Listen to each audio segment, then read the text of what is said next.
Olá pessoal, aqui é o evangelista Jefferson Vicente para mais uma pré-aula da nossa revista da editora Betel. A nossa lição de hoje é a lição de número 1, cujo título é Família, um projeto elaborado por Deus. Irmãos, essa é a nossa lição inaugural desse trimestre que eu tenho certeza que vai ser marcante nas nossas igrejas Assembleias de Deus espalhadas pelo Brasil, Ministério de Madureira. Eu não tenho dúvida nenhuma que essa lição vai trazer muita saúde espiritual para a nossa igreja, porque a família é a base da igreja e a igreja é a base da transformação de Deus para a sociedade. Sem famílias saudáveis não temos igrejas saudáveis, sem igrejas saudáveis não temos um mundo melhor. Porque o reino de Deus ele é levado para o mundo através da igreja. E a igreja precisa ser saudável, só que ela só é saudável com a família saudável. Então eu não tenho dúvida nenhuma de que essas 13 lições vão contribuir e muito para o desenvolvimento, o crescimento do reino de Deus na nossa sociedade a partir da saúde espiritual da igreja, por intermédio da edificação das famílias. Eu gostaria de pedir, antes de entrar na lição propriamente dita para vocês, que vocês curtissem esse vídeo, comentem uma parte interessante que vocês acharam desse vídeo, compartilhem esse vídeo aí no WhatsApp, nos grupos de irmãos aí da sua igreja, para que possamos ranquear bem esse vídeo e dar acesso para outras pessoas. Tá? Eu dividi a nossa lição de hoje basicamente em 5 tópicos. O primeiro tópico nós vamos falar acerca da origem da família. No nosso segundo tópico nós vamos falar acerca da formação da primeira família, que vai ser a base para nós entendermos como se formam famílias hoje. Em terceiro lugar, nós vamos dar uma passada para falar acerca de divórcio. Em quarto lugar, nós vamos falar de união estável.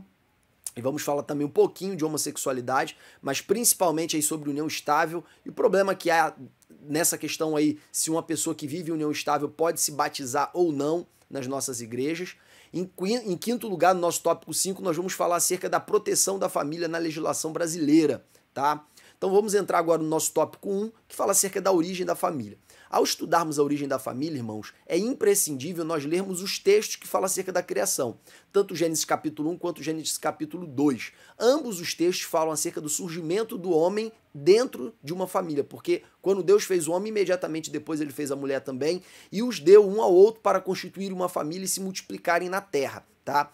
Eu gostaria de ler com vocês no nosso tópico 1, o texto que se encontra lá no livro de Gênesis, capítulo 1, versículo 26 ao 29, porque o estudo desse texto vai servir de base para várias verdades que nós vamos estar expondo aqui hoje. Está escrito assim: E disse Deus, façamos o homem à nossa imagem, conforme a nossa semelhança, e domine sobre os peixes do mar, e sobre as aves dos céus, e sobre o gado, e sobre toda a terra, e sobre todo réptil que se move sobre a terra.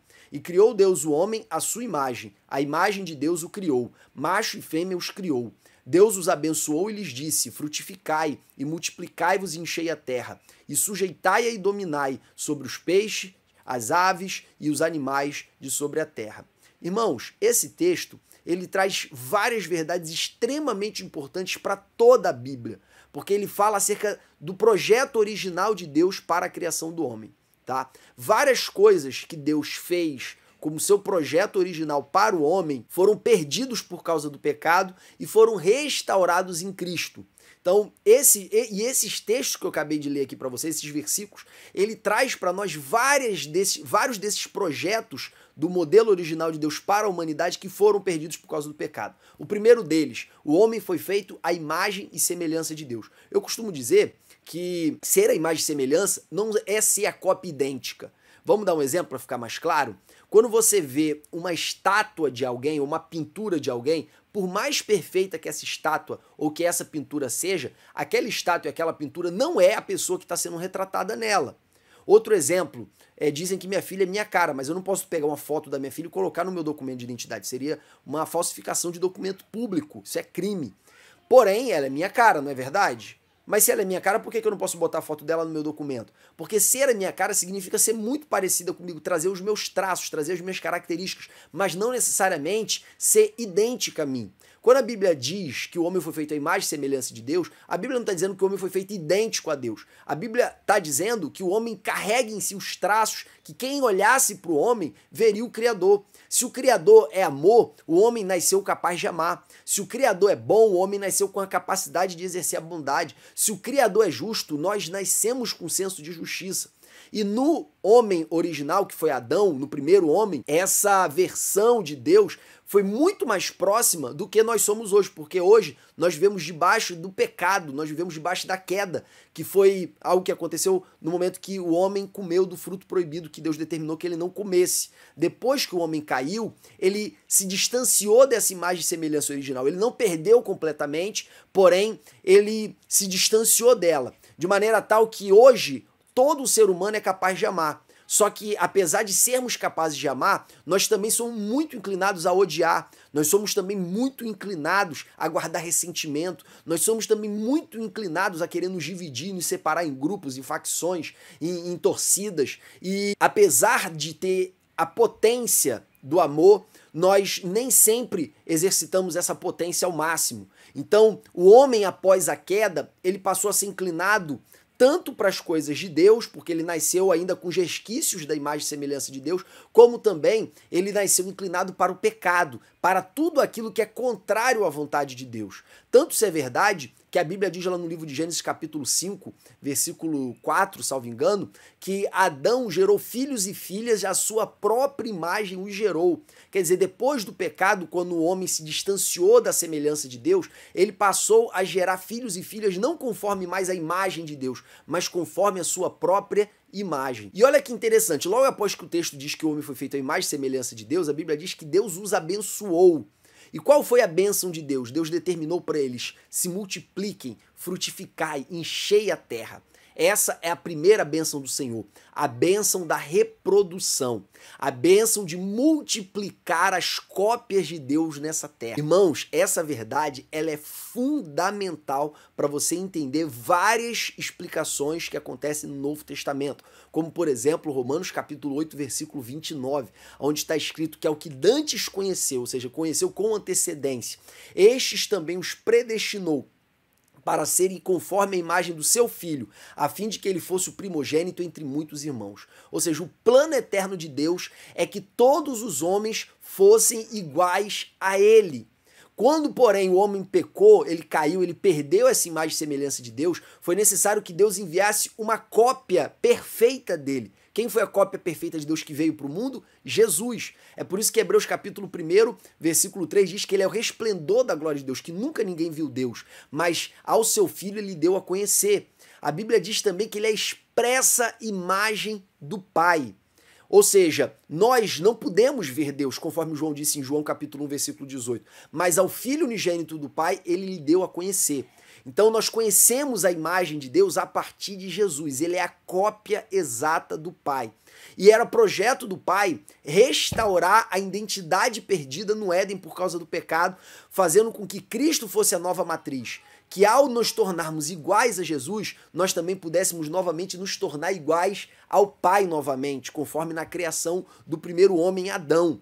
Então, Deus faz o homem à sua imagem e semelhança e dá uma ordem para ele: multipliquem-se, ou seja, encham a terra das minhas cópias. Mas por causa do pecado, o homem perde a imagem e semelhança de Deus e por perder a imagem e semelhança de Deus, ele passa a reproduzir ou criar cópias de si mesmo, a cópia de uma matriz defeituosa. Aí vem Cristo, o novo Adão, com a expressa imagem do Pai, viabilizar que a imagem perdida no Éden fosse restaurada. Então Cristo ele restaura a identidade perdida no Éden em nós, de maneira tal que a partir de Cristo é possível que nós nos tornemos semelhantes e a imagem do Pai novamente. Não é isso que está escrito em 2 Coríntios capítulo 3, versículo 18, que na medida em que estamos com os nossos rostos descobertos, refletindo a sua glória, também somos transformados de glória em glória na imagem do Filho de Deus, como pelo Espírito de Deus.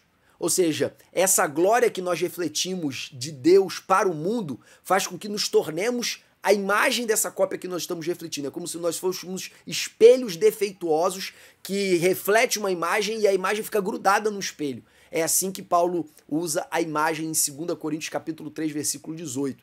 Então, na medida que nós copiamos Jesus, que nós andamos como ele andou, porque está escrito que aquele que diz estar nele deve andar como ele andou, ele próprio diz: sede meus imitadores. Ele falou: aprendei de mim que sou manso e humilde de coração, ame uns aos outros assim como eu vos amei, da mesma forma como eu servi, lavei os pés de vocês, sirvam uns aos outros. O próprio Jesus toda hora estava mandando a gente imitar ele. E o próprio Jesus disse lá em Lucas capítulo 6, que o discípulo não é maior do que o seu Senhor, basta que o discípulo, para ele ser perfeito, se torne como o seu Senhor. E Jesus estava falando ali que ele era o nosso mestre, ele era o nosso Senhor, e nós deveríamos ser iguais a ele. Então, na medida que nós copiamos Jesus e vivemos como Jesus e andamos como Jesus andou, nós retomamos ou recuperamos a identidade perdida no Éden pelo pecado, por causa do pecado.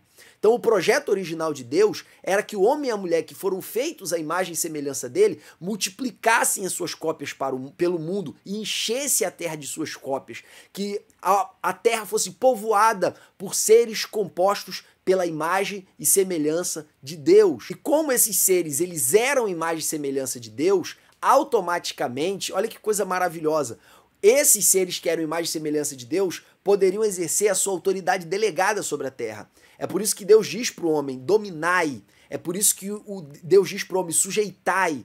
Ou seja, governe toda a criação. Vocês são a minha imagem, vocês são a minha semelhança. E essa autoridade que é minha porque eu sou o Criador, eu estou delegando para vocês. Nós vamos ver também, irmãos, que Cristo ele recupera essa autoridade do homem. Por causa do pecado, a autoridade que o homem recebeu de Deus foi perdida.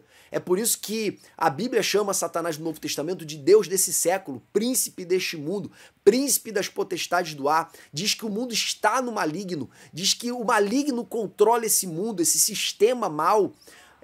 Isso a gente vê em inúmeros versículos do Novo Testamento. O próprio Satanás, na hora de tentar Jesus, ele diz, se tu prostrado me adorares aqui escondidinho, todos estes reinos eu te darei. Ele está falando de todos os reinos da terra. E ele diz mais, porque a mim foram entregues. Ou seja, a partir do momento que o homem pecou, a autoridade de reinar sobre a terra foi deixada para o pai de todos os pecados, que foi Satanás. Então Satanás ele ganhou legalidade de governar esse mundo. E é por isso, como eu disse mais uma vez, que o mundo jaz no maligno, ou o mundo está no maligno.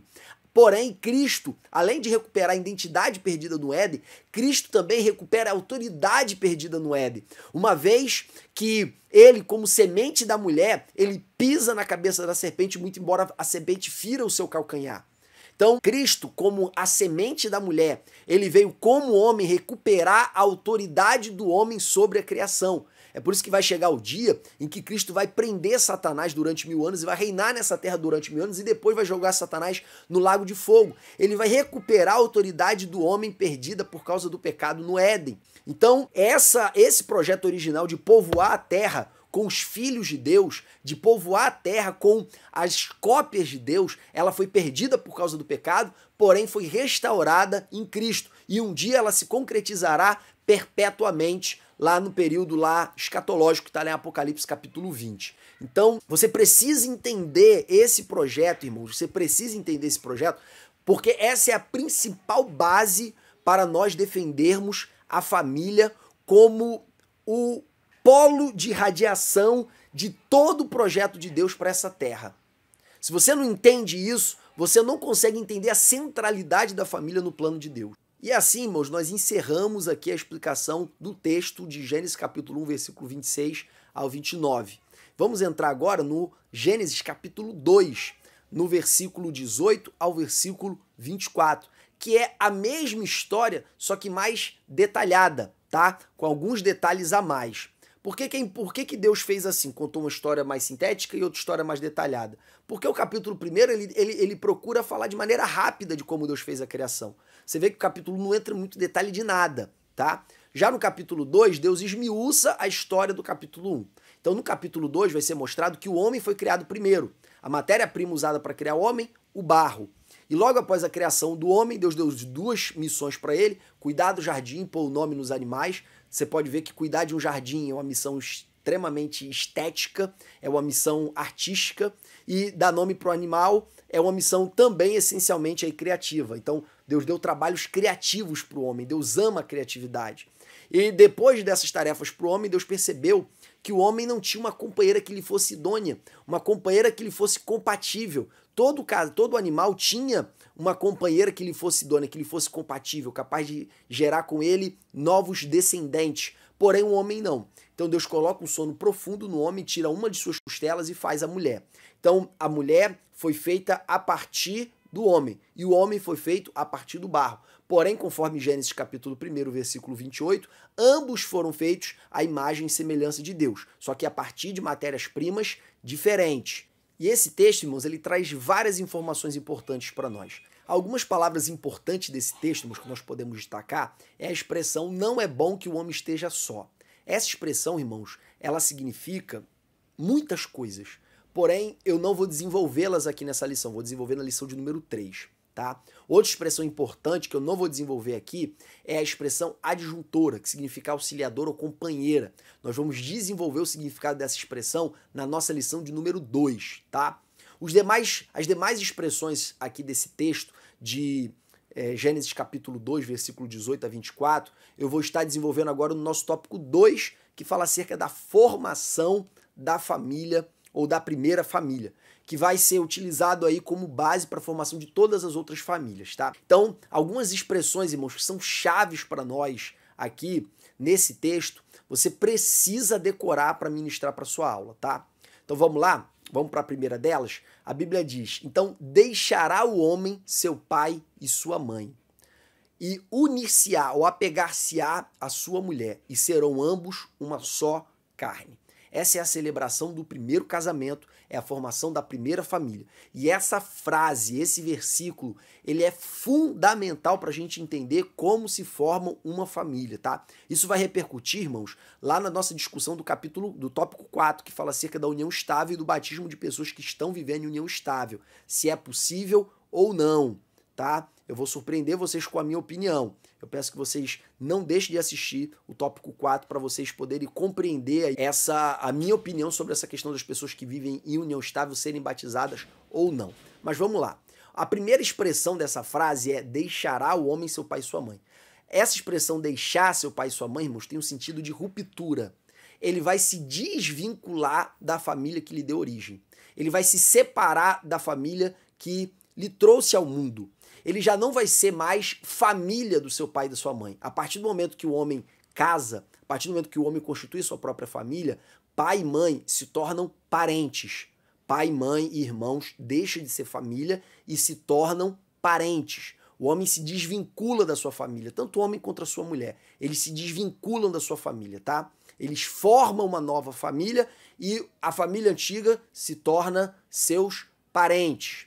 Outra expressão importante: apegar-se-á à sua esposa. A palavra apegar-se, em outras traduções está escrito e se unirá à sua esposa. Esse se unir aí não é no sentido físico. O sentido físico é a terceira expressão que nós vamos falar daqui a pouco também, que é o e serão ambos uma só carne, tá? Esse se unirá é o sentido de pacto, é o sentido de aliança. Então nós vamos estar explicando para vocês a importância da aliança do casamento, a importância do pacto do casamento. E por fim, a terceira expressão aí de suma importância para nós entendermos a formação das famílias é a expressão e serão ambos uma só carne. Aí fala da união física, mas também fala da unidade de duas pessoas que deixam de ser dois indivíduos apenas e se tornam uma coisa só, tá? Nós vamos estar desenvolvendo aí agora essas três expressões. Vamos então para a primeira delas, deixará o homem seu pai e sua mãe. Eu já adiantei aqui 90% do conteúdo que fala acerca da separação do homem ou da mulher da sua família original e a sua família original passa a se tornar os seus parentes, tá? Toda vez que eu ministro, irmãos, um curso aí de noivos, fui coordenador de jovens há muito tempo, então vários jovens que eu liderei pediram para eu fazer o casamento deles. Na verdade, o primeiro casamento que eu fiz foi da minha irmã. Eu casei, eu tinha 22 anos, um ano depois casei minha irmã, 2 anos depois casei o meu irmão. E aí, a partir disso, eu virei casamenteiro. De vira e mexe, alguém me pede para fazer um casamento, estou bastante habituado a fazer casamentos. E eu só caso com uma condição: se for na minha casa antes do casal, para a gente conversar, para eu mostrar para eles o projeto de Deus para a família e mostrar para eles o que a Bíblia recomenda ou o que a Bíblia ordena que eles façam para ter um casamento realmente feliz, ou um casamento que vive o padrão de Deus para eles. Então, todas as vezes que eu reúno esses noivos, né, esses casais, eu costumo entrar nesse mérito com eles, de deixará o homem seu pai e sua mãe. Aí o homem está no sentido mais genérico, inclui a mulher também, tá? Os dois, eles se desvinculam da família original para formar uma nova família. Eu digo para eles o seguinte: olha só, papai e mamãe seu, papai e mamãe dela se tornam parentes a partir do momento do sim. O que isso significa na prática? Significa que eles não podem mais se meter na vida de vocês, tá? Eles podem aconselhar, eles podem conversar, mas eles não podem mais dirigir a vida de vocês. A partir do momento que vocês casam, vocês são uma nova família. E aí teve um casal, irmãos, que eu dei muita ênfase sobre isso quando a gente se encontrou na minha casa. E no momento do casamento, eu não sei o que me deu. Claro que eu sei, foi o Espírito Santo. Mas no momento da celebração do casamento, eu falei com muita ênfase. É costume a gente perguntar, né? Alguém se opõe a essa união? E todo mundo fica em silêncio, nunca ninguém se opôs, né? E depois que eu fiz essa pergunta, eu falei, então que se calem para sempre. E aí eu olhei para os pais da noiva e olhei para os pais do noivo e falei para eles, ouviu o pai da noiva, ouviu o pai do noivo? Que se calem para sempre. Ouviu? Que se calem para sempre. Irmãos, veio uma autoridade em mim e eu falei assim com muita autoridade para eles. Ficou até estranho. A minha esposa, que estava no casamento também, quase passou mal. Depois que eu fiz o casamento na mesa, ela falou para mim, Jefferson, o que te deu, pelo amor de Deus? Por que você falou daquele jeito? Eu falei, Roberta, eu senti no coração de falar daquele jeito. Irmãos, aproximadamente 5, 6 anos depois, uns 5 anos depois, essa noiva, que no caso, ali naquela celebração era nubente, né? Estava me pedindo para fazer uma visita para ela, porque ela estava se separando do marido justamente por causa de conflitos entre ela e a sogra, porque a sogra se metia em tudo dentro do casamento deles. Então você vê que não foi trivial aquilo que eu falei, não foi por acaso aquilo que eu falei, eu estava recebendo um direcionamento direto do Espírito Santo, porque a sogra ela era muito envolvida no relacionamento deles, dava opinião de tudo, se metia em tudo, e o rapaz não conseguia administrar as intervenções da mãe no relacionamento deles. E outra coisa, irmãos, vocês têm que ter sabedoria. Ensine isso para sua classe. Que não é a nora que fica repreendendo a sogra. Quem tem que falar com a mãe do esposo é o esposo. Ele trata com a família dele e ela trata com a família dela. Você sabe por quê? Porque se, por exemplo, tem eu e minha esposa, tem os meus sogros e tem os meus pais. Se eu brigo com os meus pais porque eles estão se metendo na minha família, a minha briga com eles, a chateação dura um dia. Mas se a minha esposa brigar com os meus pais, pode ter certeza que vai durar muito mais do que um dia. Tem família que dura anos, tá? Da mesma forma em relação à minha sogra e meu sogro. Eu não repreendo eles ou chamo a atenção deles. Se existe alguma situação que eu acho que não está correto, eu falo com a minha esposa para ela, com sabedoria, falar com a mãe dela e falar com o padrasto dela. Então, a gente tem que ter sabedoria porque a gente veio para o mundo para viver em paz, seguir a paz com todos e a santificação sem a qual ninguém verá a Deus. Então a gente tem que lutar, se esforçar a cada dia para manter paz com as pessoas. É claro, a Bíblia diz, naquilo que tiver ao seu alcance. Então tem coisa que está fora do alcance. Mas se está no meu alcance, se eu puder, o que eu puder vigiar para manter a paz, eu vou vigiar para manter a paz. Então, deixará o homem seu pai e sua mãe significa romper o cordão umbilical. Pai, mãe e irmãos vira parente, não é mais família. Família é o homem e a mulher que estão se casando. Outra informação extremamente importante é que, assim como pai e mãe se torna parente, você não pode ficar reclamando do teu marido, da tua esposa, para teus parentes. Tem muita filha que vai reclamar para a mãe dela do marido dela. E daqui a pouco a mãe dela começa a tomar ódio do marido dela. Porque ela, irmão, se ela tá com problema com o marido, em uma semana ela resolve. A briga entre marido e mulher não dura tanto tempo, pelo menos se for uma briga habitual, comum, simples, sem nenhuma repercussão mais profunda. Agora, quando ela fica desabafando com a mãe, desabafando com os irmãos, falando mal do marido para a família dela, ela vai estar contaminando o coração da família dela contra o esposo dela. Vai chegar uma hora que a família toda dela não vai gostar mais dele. Por quê? Porque ela não vigiou, porque ela tem a língua grande. Teu pai e tua mãe, minha irmã, passaram a ser teus parentes no momento que você casou. Teus irmãos passaram a ser teus parentes no momento que você casou. Então não fica falando mal do teu marido para tua família, em nome de Jesus. E o homem, exatamente a mesma coisa. Não fale mal da sua esposa para a sua família, tá? Vigia.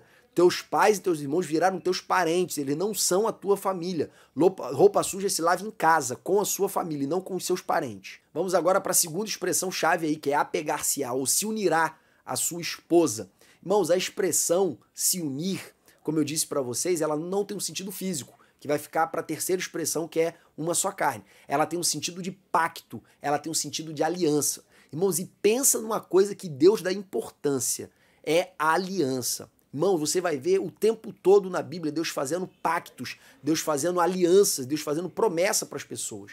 Por exemplo, Deus prometeu para Abraão que lhe daria aquela terra que ele estava pisando por herança.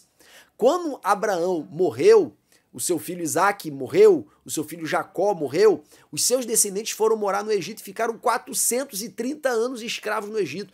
Ou seja, mais de 600 anos depois de Deus fazer a promessa para Abraão, que Deus começou a cumprir a promessa. Então Deus não se esqueceu da promessa que ele fez para os pais. E você vê que no momento que Deus chama Moisés, o que ele diz para Moisés? Moisés, eu sou o Deus do teu pai, o Deus de Abraão, o Deus de Isaac e o Deus de Jacó. O que ele estava dizendo para Moisés? Moisés, eu sou o Deus que fez promessas para os teus antepassados. E eu estou te chamando para você ser instrumento nas minhas mãos para eu cumprir essa promessa.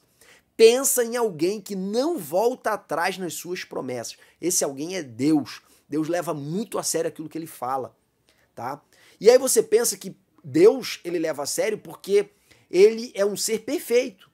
Mas nós somos falhos, Jefferson. Irmãos, nós somos falhos, mas Deus não tolera que a gente fale alguma coisa e não cumpra, não.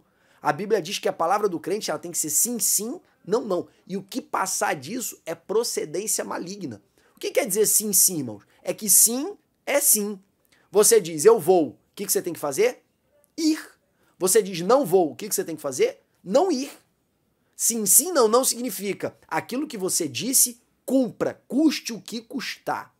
Custe o que custar. Então Deus é um ser de palavra. E ele requer que aqueles que andem com ele também sejam homens e mulheres de palavra. Olha a promessa que Deus fez para Davi, irmãos, que não faltaria um descendente dele que se assentasse no trono de Israel. Conforme você vai ver no livro dos reis, você vai vendo que os descendentes de Davi, vários deles eram homens pecadores. Mas a Bíblia diz assim, mas por causa do amor que Deus tinha por Davi, Deus não o tirou, Deus não riscou a sua descendência. E mesmo quando o povo foi para o cativeiro e ficaram 500 anos sem um rei, de acordo com a genealogia de Davi, Deus levantou Jesus, um descendente de Davi, que nasceu na cidade de Davi, que era Belém, para cumprir a promessa de um rei da descendência de Davi, que permaneceria no trono para sempre. Então Deus, ele cumpre as suas promessas, ele faz questão que nós cumpramos as nossas. Quer ver um texto extraordinário que fala da importância do pacto no Antigo Testamento? É aquele texto dos gibeonitas. A Bíblia diz que quando Josué está chegando na terra de Canaã juntamente com os israelitas, um dos povos da terra ali, que eram os gibeonitas, eles percebendo que Deus estava dando muitas vitórias para Israel, eles colocam roupas como se eles tivessem vindo de lugares distantes. Eles pegaram seus pães e deixaram um pão mofar para mostrar que eles estavam vindo carregando pães de lugares distantes. E eles dizem para o povo de Israel o seguinte, olha só, nós queremos fazer aliança com vocês porque nós temos ouvido falar acerca do que o Senhor, o Deus de vocês, tem feito em relação aos povos aqui dessa terra. E nós queremos fazer aliança com vocês. E o povo se precipitou, não consultou o Senhor e fez aliança com eles.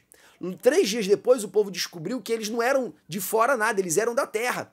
E aí o povo todo começou a reclamar com os príncipes. Por que vocês juraram que não fariam, não tocariam neles? Por que vocês juraram que não fariam nada contra eles? E os príncipes disseram, olha só, nós não podemos tocar neles porque nós fizemos juramento perante o Senhor que nós não tocaríamos na vida deles. E a partir daquele dia em diante, os gibeonitas passaram a viver entre os israelitas, por causa dessa aliança que teve entre os anciãos de Israel, no momento que eles estavam entrando na terra da promessa, e os gibeonitas. Porém, 400 anos depois, no período do reino do rei Saul, Saul, por causa do zelo que ele tinha pelo Senhor, ou dizia que era pelo Senhor, e querendo expulsar os cananeus que ainda restavam na terra ali de Canaã, consolidar o domínio de Israel sobre aquela terra, ele também persegue e mata os gibeonitas. Depois desse período, Saul morre, Davi assume o trono, e lá no capítulo 21 ou 22 do livro de 2 Samuel, uma grande fome chega sobre Israel, e eles passam 3 anos nesse período de fome. Então Davi vai consultar o Senhor através dos profetas e Deus fala para Davi que a causa daquela fome foi a maneira como Saul tratou os gibeonitas. Quer dizer, irmãos, quase 400 anos depois da aliança que Josué e os príncipes de Israel fizeram com os gibeonitas, Deus estava amaldiçoando o povo de Israel por causa do descumprimento do pacto que eles fizeram. Então, irmãos, Deus leva a sério os pactos que nós fazemos. Lá em Números capítulo 32, versículo 1 e 2, está escrito que quando o homem fizer um voto ao Senhor, que ele cumpra esse voto, ele não pode voltar atrás nesse voto, ele deve cumprir. Então, irmãos, quando você se compromete com alguém, quando você dá a sua palavra a alguém, irmãos, ainda que você fique no prejuízo, você tem que cumprir o seu pacto. No caso do casamento não é diferente. Quando a Bíblia diz que o homem se unirá à sua esposa, ele está fazendo um pacto com ela, ele está fazendo uma aliança com ela. Eles estão juntos constituindo um contrato, eles estão constituindo um compromisso recíproco de cuidar uns dos outros até que a morte os separe. E no relacionamento conjugal, irmãos, a base do relacionamento conjugal, eu vou desenvolver isso na próxima lição, é o amor ágape, o amor bíblico, é o amor doação, é o amor que se compraz em se dar. Então, no momento que duas pessoas casam de acordo com a vontade de Deus, baseada no amor ágape, não apenas no amor paixão, que dá e passa, a validade do amor paixão é de 6 meses a 2 anos, a ciência já comprovou isso. A base do amor relacional de um casamento não pode ser o amor paixão, precisa ser o amor ágape, que é o amor que se compraz em se doar. No momento que uma pessoa casa, baseada no amor ágape, é como se ela estivesse dizendo para o seu cônjuge ou para o seu companheiro, ela está dizendo para ele o seguinte, olha só, eu viverei a partir de hoje para te fazer feliz, ainda que isso custe a minha felicidade. Isso é o amor ágape que deve basear um casamento. E aí quando um cônjuge vive para fazer o outro feliz e o outro vive para fazê-lo feliz, qual é a consequência final disso? Ambos se tornam felizes. Quando ambos cumprem o seu papel, ambos ficam felizes. Mas se um dos lados entra com alguma reserva, não, eu vou esperar ele fazer primeiro para depois eu fazer, e o outro achar que o outro não está fazendo, daqui a pouco ninguém faz nada, a união se quebra. Então você tem que mergulhar de cabeça nesse amor bíblico, você tem que mergulhar de cabeça no amor ágape, você tem que entrar no casamento não para buscar sua própria felicidade, mas para fazer o outro feliz. E no momento que você faz esse pacto, é como se você dissesse para outra pessoa, implicitamente, eu estou, se necessário for, abrindo mão da minha felicidade para promover a sua, porque eu decido te amar. O amor ágape também não é um sentimento, ele é uma decisão existencial. Então, você vai e se compromete com um compromisso dessa magnitude com o outro, e o outro se compromete com um compromisso dessa magnitude contigo. Isso significa que no momento que você estiver doente, no momento que você tiver um câncer, no momento que você ficar inválido, pode contar comigo, eu nunca vou sair do seu lado. No momento que você estiver bem, eu vou me alegrar contigo. No momento que você estiver triste, eu vou chorar contigo. É isso que é o pacto do casamento, irmãos. É um compromisso permanente, é uma aliança permanente que só se dissolve com a morte. Nós vamos falar de outras duas hipóteses também, quando nós falarmos de divórcio daqui a pouquinho, mas, em regra, só se dissolve com a morte. No entanto, quando um dos cônjuges entra nesse pacto, entra nessa aliança e não leva ele a cabo até o final, ele rouba do outro os melhores anos da sua vida, os anos da sua juventude, os anos em que essa pessoa poderia formar uma família com outro. É por isso que está escrito lá no livro de Malaquias, capítulo 2, que Deus odeia o divórcio, ele repudia o divórcio. Por que Deus repudia o divórcio? Está escrito lá no contexto, porque você foi infiel com a mulher da sua mocidade, com a mulher da sua juventude. E naquele homem, só o homem podia se separar da mulher, a mulher não podia se separar do homem. Então Deus fala, eu odeio o repúdio, eu não suporto o repúdio, eu abomino o repúdio. Por quê? Porque você está quebrando uma aliança, você está quebrando um pacto que você fez com a mulher da sua juventude. E agora que ela não está mais novinha, você vai e troca ela por outra. Eu odeio isso, isso aí é mau caratismo, isso aí é falta de responsabilidade, é falta de comprometimento com as promessas que você fez no altar. Então, querido, eu estou citando aqui esses textos só para trazer clareza para vocês acerca da importância do pacto na Bíblia e o quanto que a importância de um pacto ele tem repercussão dentro do casamento. C.S. Lewis, no Cristianismo Puro e Simples, ao falar de casamento, ele diz que o casamento é um contrato. é um pacto, é um compromisso.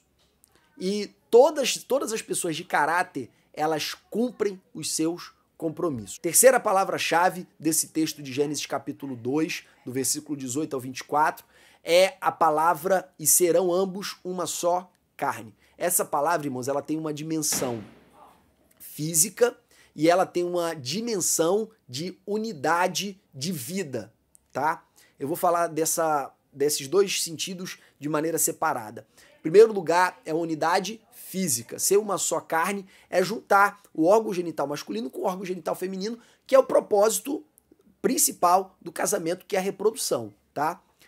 Hoje em dia, existe uma evolução do sentido de casamento na legislação civil, mas do ponto de vista bíblico, não. O ponto auge do casamento, o ponto principal do casamento, é você formar uma família com filhos, tá? Mas Jefferson, então só pode casar se gerar filhos? De forma alguma. De forma alguma. É igual você ir para um restaurante para comer. Esse é o propósito principal. Mas se você não estiver com fome, você pode ir para um restaurante só beber e comer a sobremesa. Você pode não querer comer o prato principal, nada impede. No entanto, qual é o propósito principal que você vai para um restaurante? O propósito principal é comer a refeição, tá? É a mesma coisa no casamento. O propósito principal do casamento é você formar uma nova família com filhos, tá? Então, o uma só carne fala ali do relacionamento físico, fala ali da conjunção carnal, que é a expressão que a gente utiliza no direito. E essa uma só carne, irmãos, não acontece somente com o casal que está casando. Ele acontece em qualquer relação sexual. Paulo vai falar lá em 1 Coríntios capítulo 6, versículo 13 a 20, que o homem que se une com uma prostituta, ele se torna uma só carne com ela, sendo que o corpo dele pertence a Cristo, que o comprou com alto preço. E o corpo dele foi comprado por Cristo para ser templo do Espírito Santo.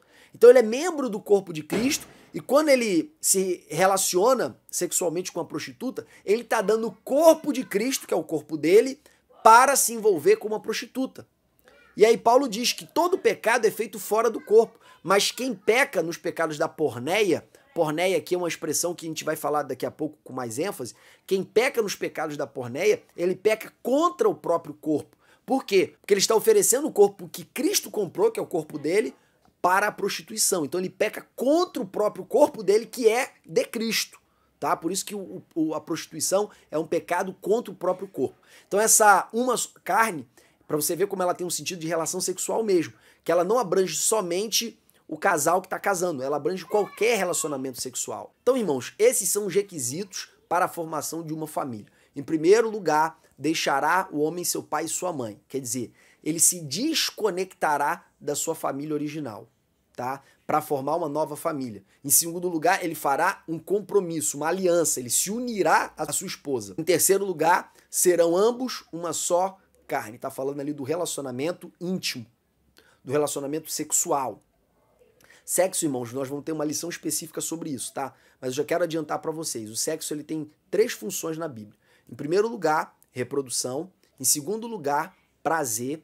E em terceiro lugar, conforme Paulo disse lá em 1 Coríntios capítulo 7, do versículo 2 ao 5, guardar o outro de pecados de imoralidade sexual. Então, o sexo ele não serve apenas para reproduzir e dar prazer. Ele também serve para guardar o cônjuge das tentações na rua, das tentações do lado de fora, tá? É muito claro esse texto lá em 1 Coríntios capítulo 7, versículo 2 a 5. Nós vamos desenvolver esse texto quando nós falarmos do relacionamento sexual entre um homem e uma mulher, que vai ter uma lição própria falando sobre isso. Por enquanto, basta dizer essas 3 funções básicas aí da relação sexual. E toda relação sexual que não passa por essas etapas, do deixará o homem seu pai e sua mãe, de se unir, de fazer um pacto com a sua esposa, toda relação, todo fazer se tornar uma só carne que não passe por esses 2 passos anteriores, a Bíblia condena. Então, a fornicação, a Bíblia condena como pecado. Adultério, que é sexo com a pessoa casada, ou a pessoa casada fazer sexo com outra pessoa, a Bíblia condena. Bestialidade, que é sexo com animais, a Bíblia condena. Homossexualidade, a Bíblia condena. Todos esses relacionamentos que estão fora do padrão estabelecido pela Bíblia, a Bíblia vai chamar em outros textos bíblicos de pecado, tá? Se vocês quiserem ter um texto que fala abrangentemente sobre todos esses pecados, basta ler lá em Levítico capítulo 18, tá? Lá tem uma lista de pecados sexuais como incesto, bestialidade, homossexualidade, tá? Que são pecados porque não atendem o padrão de Deus para a relação sexual, que é deixar pai e mãe, unir com a sua esposa através de um pacto e, posteriormente, formar uma só carne. Outro dado importante, irmãos, é que se forma uma só carne, já não são mais dois, mas apenas um. Cristo vai usar esse texto lá em Mateus capítulo 5, Mateus capítulo 19, lá em Lucas capítulo 10 e lá em Marcos capítulo 10 e lá em Lucas capítulo 16, versículo 18, para dizer que aquilo que Deus uniu, quer dizer, não é uma união qualquer, é uma união mística, não é só física, ela também é sobrenatural. Aquilo que Deus uniu, não separe o homem, tá? E Cristo, ele fala isso respondendo uma indagação dos fariseus, que chegaram para Jesus e perguntaram: mestre, convém se separar da mulher por qualquer motivo? Por que os fariseus perguntaram isso para Jesus, irmãos? Porque lá no Antigo Testamento, em Deuteronômio capítulo 24, nós encontramos a instrução de Moisés para um homem que decidisse se separar da sua esposa, repudiá-la. A Bíblia diz que o homem ele deveria primeiro dar uma carta de divórcio na sua mão e depois repudiá-la. Por que a lei, irmãos, estabeleceu essa obrigatoriedade da carta de divórcio? Porque o homem, irmãos, ele estava numa posição amplamente favorável naquele tempo. Em primeiro lugar, a mulher não podia se casar de novo. O homem, sim. Ele podia ter mais de uma esposa. Em segundo lugar, se ele tivesse raiva da sua esposa atual, ele poderia simplesmente casar com uma e abandonar a outra na rua. E ela não poderia se casar com outro homem. Ela ficaria presa a ele, apesar de abandonada. Aí veio Moisés e disse o seguinte: olha só, para que a condição dessa mulher não seja pior do que já está, para você repudiar ela, você precisa dar uma carta de divórcio para ela ter a chance de casar com outra pessoa. Então, você não pode simplesmente repudiá-la, você não pode simplesmente abandoná-la. Isso não se faz. Se você fizer isso, antes de fazer isso, você precisa da carta de divórcio para ela. Então, o divórcio era uma prerrogativa do homem. A mulher não podia se divorciar do marido, a mulher não podia se casar de novo, o homem, porém, podia. Então, só que ele só poderia deixar de lado a sua esposa se ele desse carta de divórcio para ela, tá? Se ele se casasse de novo sem repudiar a sua esposa, ele não poderia diminuir a porção dela por causa da outra mulher. Então ele devia dar tempos iguais, atenção igual, investimento financeiro igual. Ele não podia abandonar a primeira família por causa da segunda, tá? Então, se ele quisesse repudiar a sua esposa, ele tinha que dar carta de divórcio para ela ter a chance de casar com outro homem. E por que Deus estabeleceu essa regra através de Moisés? Jesus falou: por causa da dureza do coração de vocês.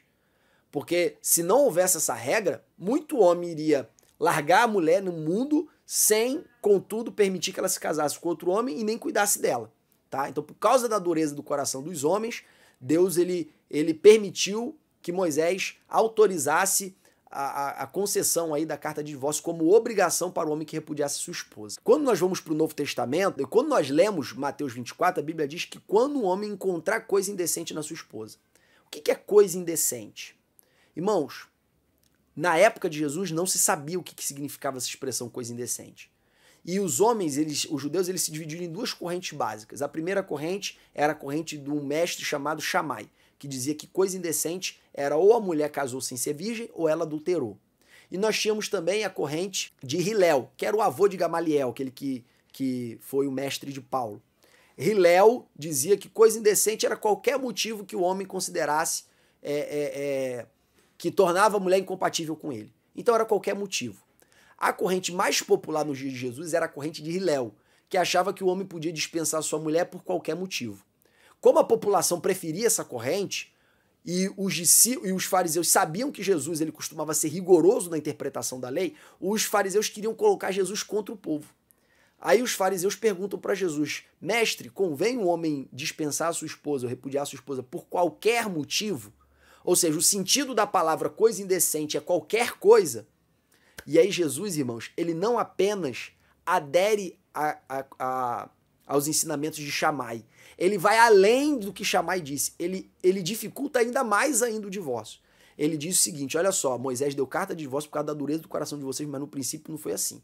No princípio está escrito, aí Deus Aí Jesus cita Gênesis capítulo 2, versículo 18 a 24. E combina com a frase, e serão ambos uma só carne, portanto, aquilo que Deus uniu não separe o homem. Logo, todo aquele que se divorcia da sua esposa, que repudia sua esposa, que não seja por causa de porneia, que é prostituição, conforme eu disse para vocês, a palavra porneia, ela significa prostituição e ela abrange todos os pecados sexuais, tá? Nós vamos encontrar essa palavra também lá em Atos capítulo 15, onde os discípulos dão instrução para os cristãos gentios, dizendo que eles não comessem carne sacrificada, que eles não se dessem idolatria, não comessem carne com sangue e não se dessem à prostituição. Por que eles disseram isso? Porque as leis que estavam na Torá, irmãos, eram aplicadas exclusivamente para os judeus. Poucas leis se aplicavam para os judeus e para os estrangeiros que moravam em Israel. E quais eram as leis que se aplicavam para ambos? São as leis que estão descritas lá no livro de Levítico, capítulo 17, aí na segunda metade, e Levítico, capítulo 18, que são basicamente essas 4 leis que eu acabei de citar aqui para vocês, que estão lá em Atos, capítulo 15, tá? Entre elas é que eles não se dessem à prostituição. Porém, quando você vai para Levítico, capítulo 18, para identificar o que significa prostituição, porneia, você vê que lá está citado bestialidade, incesto, homossexualidade, enfim, tá citado ali todos os pecados que não são sexuais que não estejam inseridos dentro do casamento. Ou melhor dizendo, são todas as relações sexuais que não estão inseridas dentro do casamento, tá? Toda relação sexual fora do casamento, para a Bíblia, é pecado. Então, porneia são esses pecados. E outra coisa, para ser porneia, tem que ser pecado físico, tem que ser pecado no corpo, conforme nós lemos aí 1 Coríntios capítulo 6, tá? Por que tem que ser pecado físico? Porque Jesus também falou em Mateus capítulo 5 que aquele que pensa na sua mente acerca de outra mulher já adulterou com ela. Então, daria a interpretação do seguinte, qualquer homem que pensou em outra mulher, a esposa dele já pode separar dele porque ele é um adúltero. Só que fica muito claro lá em 1 Coríntios capítulo 6 que a porneia ela também envolve o contato físico, tá? Ela não se restringe apenas a pensamento. Então, o adultério ele pode ser tanto em pensamento quanto pode ser físico. Mas para o adultério ser porneia, ele precisa ser físico, tá? Essa informação é muito importante, tá, irmãos? Por quê? Porque é a única hipótese que Jesus permite o divórcio na Bíblia, tá? É a única hipótese. E por que Jesus vai além de Shammai? Porque no texto de Marcos 10 e no texto de Lucas, capítulo 16, versículo 18, Jesus estende o direito de se divorciar, ele restringe o divórcio tanto para a mulher quanto para o homem.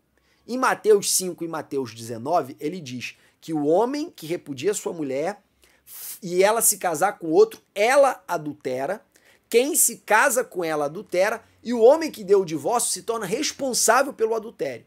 Só que em Marcos 10 e em Lucas 16, a coisa fica mais profunda ainda. Jesus disse, e se o homem se casar com outra, ele também se torna adúltero. Irmãos, isso aí é revolucionário, porque no Antigo Testamento, quando um homem ele repudiava a sua esposa, ele podia casar com outra normalmente. Com Jesus, se o homem se casasse com outra, ele também era adúltero. Isso aí é inovação, isso não está lá em Deuteronômio capítulo 24. Quando os discípulos ouvem isso, que o homem que repudia a mulher também se torna adúltero, eles entram em parafuso. E ele fala, então, mestre, se é por causa disso, não vale a pena casar. Por quê? Porque até aquele momento o homem estava na posição confortável. Ele despedia a mulher, ele divorciava da mulher, e a mulher depois, se ela se casasse com outra, ela se tornava adúltera. Mas o homem podia se casar com outra normalmente. Aí vem Jesus e aprofunda o mandamento, dizendo, não são ambos uma só carne? No momento em que ele se relaciona com outra mulher ou ela se relaciona com outro homem, os dois praticam adultério, não apenas a mulher, tá? Então Jesus só abre a possibilidade de uma hipótese de divórcio, que é a porneia, tá? Que é a porneia. Porém, quando nós lemos lá 1 Coríntios capítulo 7, Paulo ele cita a regra geral, que é o casamento é até que a morte os separe. Essa é a regra geral, o casamento só se dissolve com a morte, tá? E Paulo acrescenta uma outra hipótese para aqueles casais que o marido é crente e a mulher não, ou a mulher é crente e o marido não. Ele diz o seguinte, se aquele que é ímpio, se o cônjuge que é ímpio não quiser coabitar, separe, tá? Mas ele diz muito claramente, diz eu e não o Senhor. Por quê? Porque a fala de Jesus é até que a morte os separe. Só que Paulo, ele se aproveita de um hiato, tá? Quando ele diz eu não o Senhor, não significa que ele estava contradizendo o que Jesus disse. O que Paulo estava fazendo, na verdade, era preenchendo um vazio. Porque Jesus, em momento nenhum, falou do caso de um judeu, de um cristão gentio, casado com uma gentia não cristã. Em momento nenhum Jesus chegou a falar sobre isso, porque o contexto de Jesus ali só tinha judeu perto dele, tá? Então Paulo, ele pega um hiato da fala de Jesus e acrescenta uma fala dele, é claro, baseado na autoridade que ele tinha como apóstolo e no direcionamento que ele tinha do Espírito Santo, e ele estabelece uma doutrina, dizendo mais uma hipótese de divórcio. Então, a regra geral é só depois da morte, tá? Essa é a regra geral, tá? Jesus estabelece uma hipótese de divórcio, que é a porneia, que é a prostituição física, e Paulo acrescenta mais uma para o caso específico de um cônjuge ser cristão e o outro não, e o outro não quiser continuar casado, tá? Se o cônjuge ímpio quiser continuar casado, o cônjuge cristão não pode se separar, porque se ele fizer isso e o outro se casar, ele deu causa para o adultério,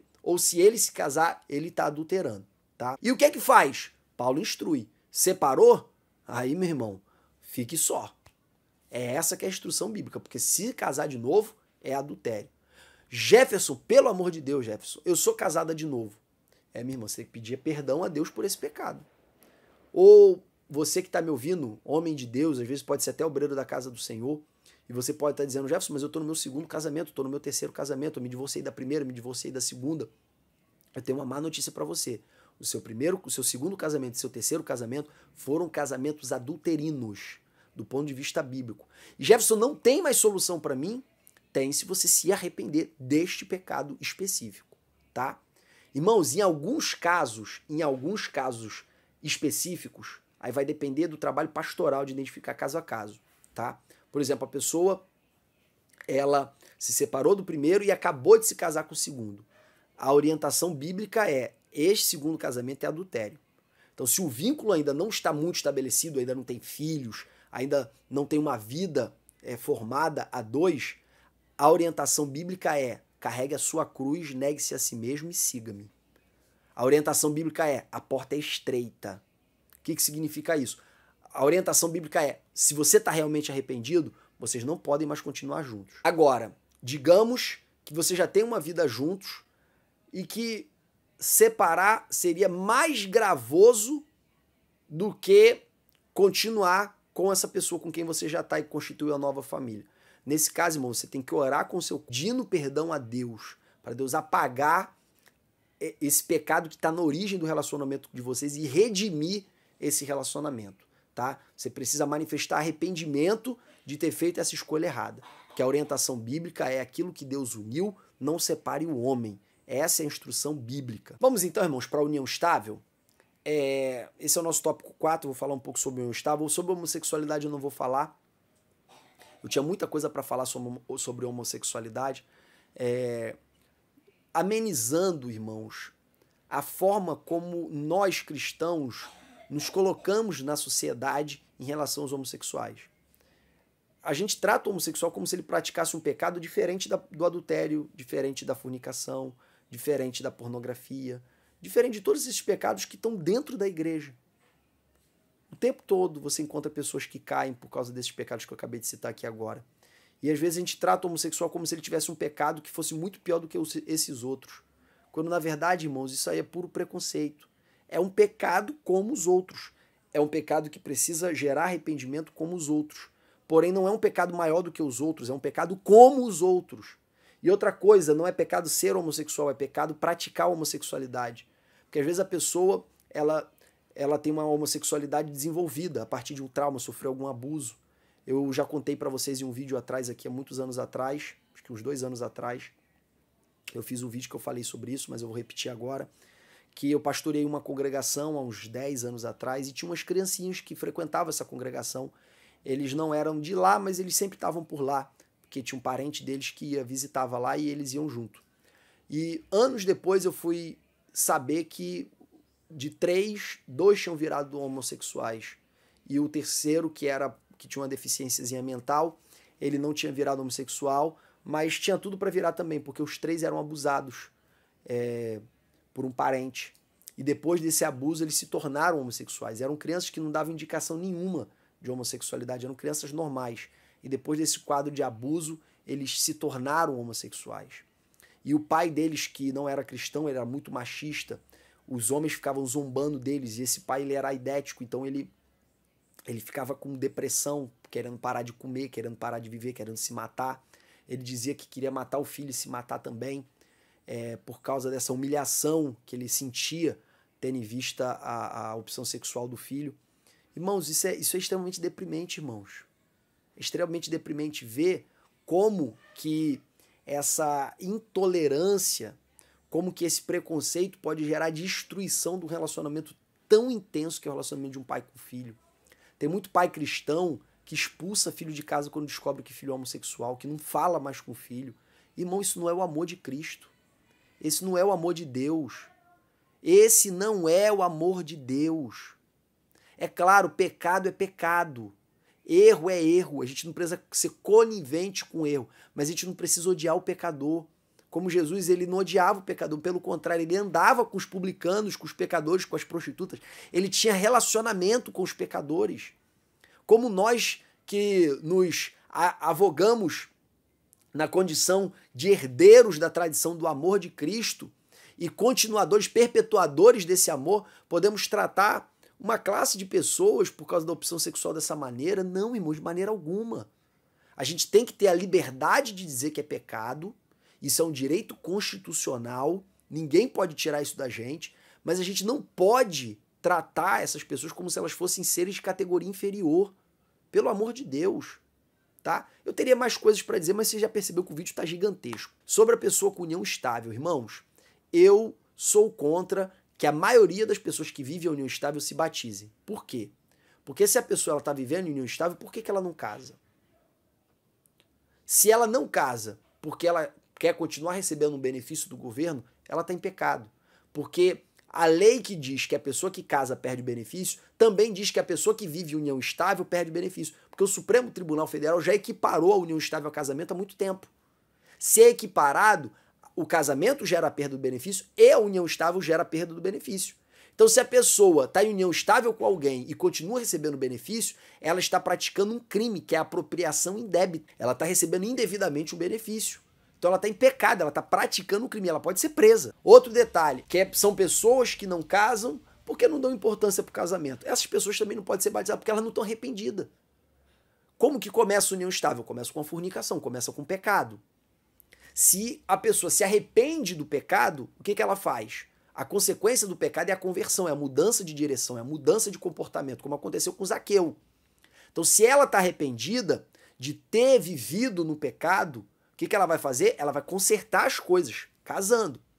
Só que existe um grupo específico de pessoas, irmãos, que normalmente é uma irmã que aceita Jesus e o marido continua fora da igreja, e essa irmã, ela quer casar, mas o marido não quer. Ela não tem como obrigar o marido a casar. O marido acha que não precisa, já tem filho, já tem casa, já tem uma vida juntos. Ele acha que não é necessário. Não vai querer gastar R$1.000, como aqui no Rio de Janeiro, R$1.000 para você casar. Uma trabalheira danada, documento, fila de cartório. Ele não quer ter esse trabalho. Irmãos, nesse caso específico, eu não vejo razão para impedir que essas irmãs se batizem. Por quê? Porque ela cumpre os 3 requisitos. Em primeiro lugar, ela deixou pai e mãe, já mora junto normalmente há anos. Em segundo lugar, ela tem sim um pacto com o marido, e se esse pacto não é claro, nada impede que o pastor chame os dois para perguntar: vocês estão decididos a viver como marido e mulher pelo resto da vida? Estamos. Pode conversar com o marido, tá? Se eles tiverem decididos, normalmente, quando essa irmã está na presença do Senhor, ela já tem filho adulto. Eu vejo casos de filhos adolescentes, filhos adultos, eles vivem como marido e mulher já há muitos anos. Nesse caso, irmãos, você não precisa de um papel dizendo que eles têm esse compromisso. Até porque qual foi o papel que Isaac assinou com Rebeca? Quais eram os papéis do casamento que eles assinavam lá no período do Antigo Testamento? Não tinha papel. O que tinha era um pacto. Era um pacto. Quando Abraão enviou o seu servo para conversar com o pai de Rebeca, Abraão enviou ele para fazer um pacto de casamento com eles. Então existiu um pacto. Só que esse pacto, ele pode ser tanto um pacto formalizado no papel quanto um pacto tácito. Um pacto estabelecido através da demonstração de uma vida a dois. Então, nesse caso específico de irmãs ou irmãos que têm um cônjuge ímpio, que consente em continuar vivendo junto com ele, apesar de terem religiões diferentes, nesse caso não pode separar, porém está muito claro que eles têm um pacto, que eles têm uma aliança, que eles vivem como marido e mulher, eu não vejo impedimento. No entanto, esta é a minha opinião, tá? É como eu leio as escrituras. Deixará pai e mãe, unir-se-á a sua esposa e serão ambos uma só carne. Tá? Eu acredito que tendo esses 3 requisitos, você não precisa de muito formalismo. E por que é tão formal casar? É tão formal casar, primeiro por causa da tradição católica, que para os católicos o casamento não é só um pacto entre um homem e uma mulher. Para os católicos o casamento é um sacramento, devido a uma interpretação que eles faziam errado, uma tradução que eles fizeram errado lá de Efésios capítulo 4, capítulo 5, onde diz assim, e este é um grande mistério, e eu falo acerca de Cristo e da igreja. Na tradução que foi feita por Jerônimo, do grego para o latim, ele colocou, e este é um grande sacramentum. Então eles equiparam o casamento ao sacramento da ceia, ao sacramento do batismo, ao sacramento que eles chamam lá também da comunhão, da confissão. Eles equiparam aos outros 6 sacramentos, são 7 sacramentos na Igreja Católica. E para eles o sacramento é um meio de graça, é um meio de Deus liberar sua graça para o seu povo. Então só pode celebrar um casamento na Igreja Católica quem é sacerdote, porque eles têm essa visão de sacerdotes são apenas os padres e aquelas pessoas da hierarquia da igreja. Nós cristãos temos a ideia do sacerdócio universal dos santos, nós protestantes. Mas enfim, para eles é um sacramento, então para eles tem uma formalidade muito maior.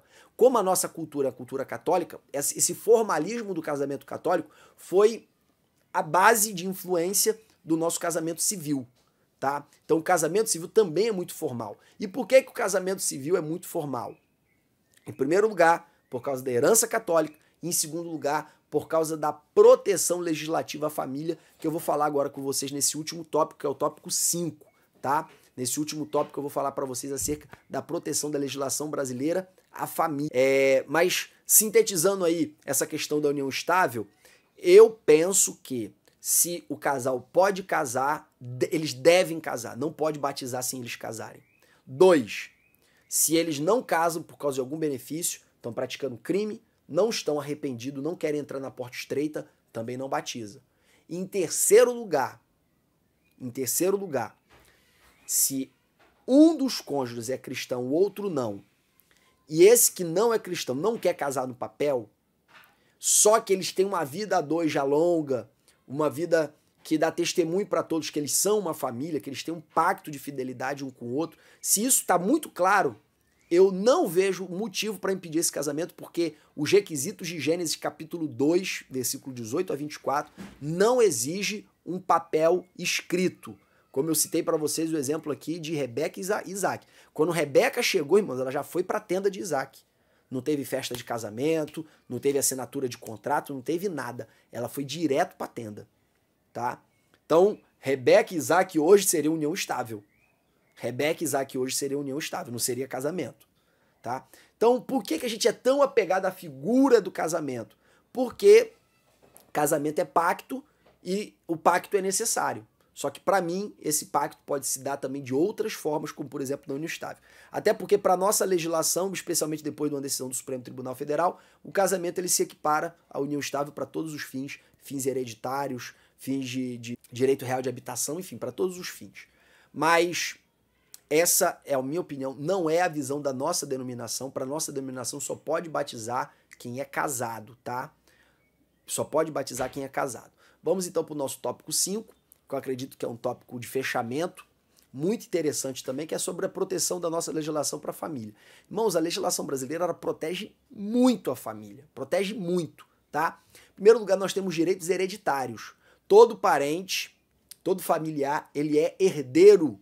Eles são herdeiros uns dos outros.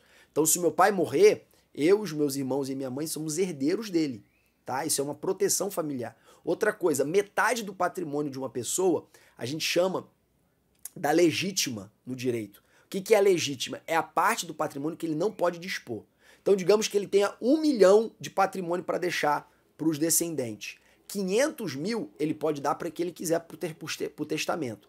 Os outros 500 mil ele não pode tocar, Porque esses 500 mil, que é a legítima, vai para os herdeiros necessários, que são os seus descendentes, os seus ascendentes e o seu cônjuge, tá? Esses são herdeiros necessários. Eles vão ficar, no mínimo, com a metade do patrimônio da pessoa que faleceu, que a gente chama no direito de decujus, tá? É aquele que faleceu. Outra informação importante acerca da proteção da família é a proteção do bem de família. O bem de família ele é impenhorável. E o que é o bem de família? A casa e os utensílios básicos da casa. Então, se uma pessoa tem uma dívida muito grande com o banco pode penhorar o carro. Se tiver 2 TVs, pode penhorar uma. Se tiver 2 geladeiras, pode penhorar uma. Mas não pode penhorar nem a casa, nem os bens básicos da casa, tá? Não pode penhorar, tá bom? Esse é proteção aos bens de família, para permitir que a família tenha um patrimônio mínimo para viver com dignidade.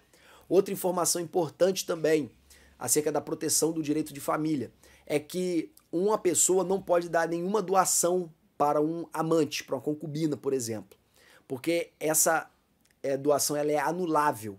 Outra coisa, a legislação proíbe que se dê seguro para a concubina, para amante. São formas de proteger o casamento, de proteger a família. Outra importante proteção também é o direito real de habitação. Digamos que a pessoa se casa com outra já no momento mais avançado da vida, no momento no qual ela já amealhou os seus bens, ela já adquiriu os seus bens. Então, essa pessoa que está casada com ela não tem direito a nada, tá? Do ponto de vista aí da hereditariedade. Porém, digamos que elas fiquem 20 anos morando numa casa, a casa da pessoa que é dona da casa, tá? Eu tô falando aqui num exemplo aqui, um homem e uma mulher. O homem tem 5 casas e mora em uma, e aí encontra uma mulher que casa com ele. Ela não tem direito à metade de tudo que ele tem, porque ela não conviveu com ele no período que ele adquiriu esses bens. Então esses bens são bens particulares dele, tá? Não diz respeito a elas. E digamos também que ele tenha filhos. Então, no momento que ele morre, os filhos herdam juntamente com a mulher. No entanto, pode ser que a casa onde ele mora, e se for a mais valiosa, tem que ser dividida entre os filhos e ela. Então, a rigor, ela não teria direito a essa casa, se por herança ela ficar para os filhos. No entanto, se ela morava com ele na casa, ela tem direito, que a gente chama no direito de direito real de habitação. Ela tem direito de morar na casa até morrer, tá? Ainda que a casa seja de herança para os filhos, tá? Isso é o chamado direito real de habitação. É uma forma de proteger o cônjuge que sobreviveu, que a gente chama de cônjuge superstite, tá? E aí, tendo em vista, irmãos, que existe uma ampla legislação protegendo a família, todo mundo que vive como família quer obter essa proteção. Então, antigamente, só tinha essa proteção as pessoas que casavam formalmente no papel, tendo em vista essa herança católica que eu já mencionei para vocês. E as pessoas que conviviam em união estável não tinham esses direitos, nenhum deles.